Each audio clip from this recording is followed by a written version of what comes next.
consciously made or adopted by the Senate Impeachment Court. Nag-pause siya eh. Conscious niya ginagawa. And then nag-introduce siya ng mga legal concepts and proceedings or procedure na masasabi nating hindi supported by the words of the Constitution and the Senate impeachment rules. Hence, it is inviting what? Yung sinabi ko noon, it's inviting a case. So, and a case equals delay. So, yun po yun. So, yun po yung danger na nangyari doon. Sir, from Marlon Ramos, get well soon. How do you feel about other senator judges openly lawyering for the defendant in the Senate impeachment proceedings? Well, katulad na sinabi ko, since yun yung kaya nga sinasabi natin, 'di ba, ang impeachment halong judicial legal plus political. So, yun na po yun, meron din political price to pay. So, I will leave that to the judgment of the Filipino people. So, sila na po. Kaya nga, hindi nga ako conscious na naka-live pala tayo noon. Nalimutan ko na ganun palang interest sa impeachment. Naka-live na yata kayo, coverage.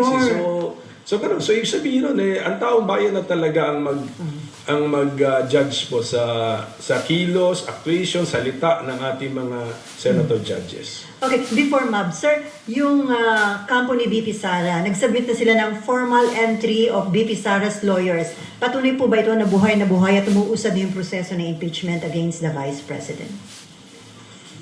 Oo nga, pero pagkabasa ko, meron yatang ad cautelam pa, pati yung appearance. Ang ibig sabihin ng ad cautelam with caution. So, isipin mo, so ibig sabihin mo, meron pa silang gustong sabihin na nag-a-appear kami, pero may mga condition ito, ha? O may mga, so ibig sabihin, hindi ko alam kung ginamit nila na dahilan sa ad cautelam notice of appearance nila ay yung order ng impeachment court noong June, ano petsa ba yun? June 10. Oh. So imagine mo kung wala yung ganun, kung straightforward lang yung order. Oh. Mag-a-ad cautelam appearance pa ba ang mga abogado? Oh. Dapat lang yan, straightforward. Bakit? Kaya magtatanong ka, bakit with caution pa ang appearance nyo sa korte namin? Ano palang ibig nyo sabihin? Pero considering na from Fortune, Narbasa, and Salazar legal office, mga big time po ba itong mga abogado ni BP? Oh, kilalang law firm po yan. Okay, ma'am. Sir, kapag ngayon po kasi 'di ba merong order, meron nga po pinapasubmit sa HOR. Sir, if they don't submit, what do you see happening? Meron po kasing concerns na magkaka-deadlock, di uusad, ano po pwedeng mangyari kaya? Yun na nga. That's my point, na it should have been a straightforward procedure na lang. In the first place, merong ang presumption of regularity. Number 2, ang initiation, sabi ng Constitution, ang initiation ng impeachment, duty and responsibility ng House. Ang trial and decision-making sa impeachment, duty and obligation na responsibility ng Senado. Nag-file na nga ang House. Bakit pa namin sinasabing, certify nyo nga na hindi unconstitutional yung ginawa nyo?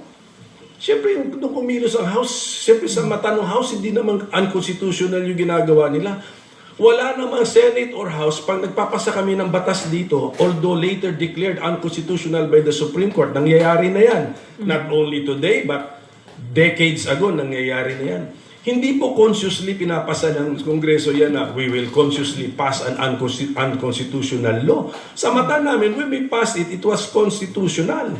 Although, nung further study ng Supreme Court, declared unconstitutional. So, ganun din yun. When the House passed that verified complaint, which became the articles of impeachment, sa mata nila, for sure, hindi unconstitutional yung ginagawa nila. O ngayon, binalik lang namin para sagutin kami na, syempre, hindi unconstitutional sa mata namin when we made it. So, it really caused unnecessary delay. It introduced a maneuver, a detour na hindi na kailangan gawin. It introduced legal concepts na not so clear ang meaning. when number one, we could have just assumed it, and then number two, we could just have asked them simply without returning.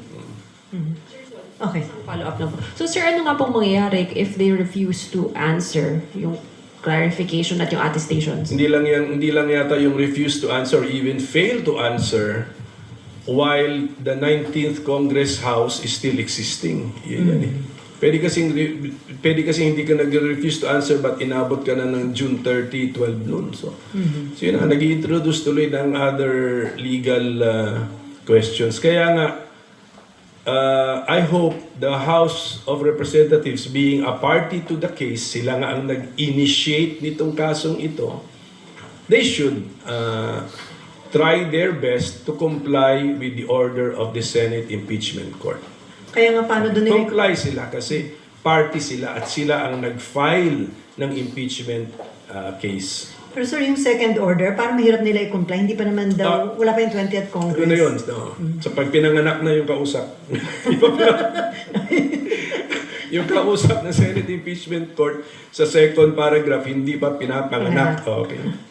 Another question from Marlon Ramos. Is there a need for the Senate to wait for the Supreme Court's intervention even on matters that impeachment court could decide on? No, do not wait for the Supreme Court to act. Ang Supreme Court, hindi namin consultant. Huwag namin itratong consultant ang Supreme Court. So tuloy lang Lahat ng mga maliit na bagay, pasa sa Supreme Court. Pasa, hindi consultant ang Supreme Court. Sa dami rin ng caseload ng Supreme Court. Anyway. Pero sir, follow up. And- Di ba may, I think dalawa yata yung nakapile sa Supreme Court. And then parang wala pa silang ginagawang decision. So ibig sabihin sir, talagang parang gusto lang nila tuloy na talaga yung impeachment. Tingin niyo ba? Yung mga kaso sa Supreme Court, pag na-file na, let them be. Let them be. So, and then kung may TRO, sunod tayo. Pag walang TRO, dapat naniniwala tayo sa inumpisahan nating procedure na pwedeng ituloy. So sir, tingin niyo ba sir, since hindi naman sila naglalabas talaga ng TRO. So, ang message ba tingin niyo ng Supreme Court is talagang dapat ituloy lang ang TRO? Walang message ang Supreme Court. Hindi siya political body. Basta, siya, korte siya eh. Hintay lang tayo. Passive lang ang korte. Pag mag-issue ng order ang korte, tapos party ka dun sa kaso, susunod ka. Okay. Pag walang order ang korte, that means pwede mong ituloy yung proceeding na kine-question. Yun. Sir, sabi nyo, Do hindi not interpret anything sa Supreme Court kasi apolitical siya, dapat insulated siya from politics, tsaka based on the law lang ang kanyang interpretation. Sir, sabi nyo, hindi consultant nyo ang Supreme Court. Pero lagi sinasabi ni SP Cheese, kung meron kayong reklamo dun sa mga nagiging hakbang ng impeachment court, you are free to go to Supreme Court. Sa taong bayan naman yung kausap niya. Pero wag yung attitude ng mga senador na pasa na yan sa Supreme Court, pasa na hindi natin consultant ang Supreme Court. Pero sa taong bayan yan, kung may nakikita silang hindi nila na nagugustuhan na pangyayari, pwede namang i-question sa Supreme Court. Victoria, and then Nympha, and then Maya. Sir, dun sa issue kung may delay, ang laging sinasabi nila SP ni Attorney Tonggol, wala namang delay kasi maghihintay ka pa ng reply ni VP tsaka ng House Prosec. So in the meantime, may pinasagot lang sila pero yung timeline is same lang daw. Yun na nga, but you're inviting some people to go to court. That is it. Yun na yun. Samantalang diretso lang yan, wala nang issue-issue. Klarong-klaro ito eh. Ano ba itong return? Ano ba itong meaning nitong return? Pwede maganda ata, pa-interpret sa court ito. What is the real meaning of return? So, etc. Sa ngayon, wala pa nagka-file. So, we are not bogged down in court cases yet. Kaya nga, dun sa mga... Kaya nga, kung mapapansin nyo, yung may mga abogadong or even mga framers of the Constitution, against sila sa decision. And yet, they're not filing. Because it may even be a trap. When you file, back down ka na ngayon sa court cases which takes, sa pag-file, pagbigay mo pa lang notice yan, pag-mail mo pa lang sa tapos na, July 28 na. So, it might even be better to just wait. Okay. Sir, Malaking factor po ba sa mga nagiging development dito sa impeachment case against BP Sara at sa pwedeng maging handling ng impeachment yung 2028 election, considering na may mga participants na possible na may aspiring for higher position sa 2028? Ayoko na i-link sa 2028. Basta alam ko na may political angle talaga ang impeachment case kasi una sa lahat, high-ranking government official yung nai-impeach, posibleng the highest political officers eh. And then ang ginawa pa nating impeachment court, Senado pa, mga politiko din. So may politics involved, pero dahil sa umabot ka na ng Senado, pinagkatiwalaan ka na ng taong bayan, at klaro naman sa Constitution na part ng job description mo yan, anytime pwede ka maging judge sa impeachment trial, tapos nag-oath ka pa, you will render impartial justice. Ang assumption ng taong bayan, kaya mong gawin yan. So, sana nga. So sila